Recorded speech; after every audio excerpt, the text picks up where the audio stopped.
అనంతపురం జిల్లా రాయదుర్గం పట్టణంలో అర్ధరాత్రి వేళ భారీ చోరీ జరిగింది. వెంకటేశ్వర కాలనీలో ఉర్దూ పాఠశాల వెనుక భాగంలో నివాసం ఉంటున్న హసీనా బాను రహమతుల్లా దంపతుల ఇంట్లో దొంగలు పడి భారీగా సొత్తును దోచుకెళ్లారు.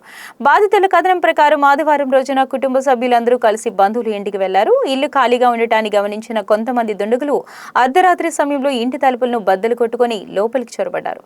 ఇంట్లోకి చొరబడిన దుండగులు అక్కడ భద్రపరిచిన 4 తులాల బంగారు ఆభరణాలు, 15 తులాల వెండి వస్తువులతో పాటు 1,80,000 నగదును అపహరించుకుపోయారు. బంధువులు ఇంటి నుంచి తిరిగి వచ్చిన దంపతులు ఇంటి తలుపులు పగిలి ఉండటం చూసి తీవ్ర దిగ్భ్రాంతికి గురయ్యారు.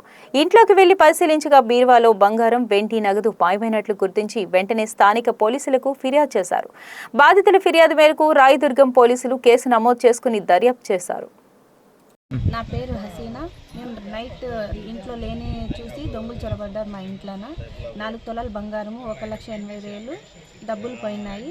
వెండి 15 తులం వెండి పోయింది. ఎట్లనా చేసి మాకు పోలీస్ వాళ్ళు హెల్ప్ చేయాలని కోరుతున్నాం.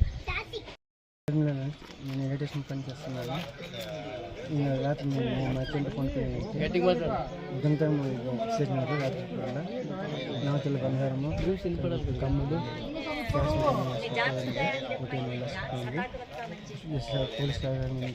కోరుతున్నాను.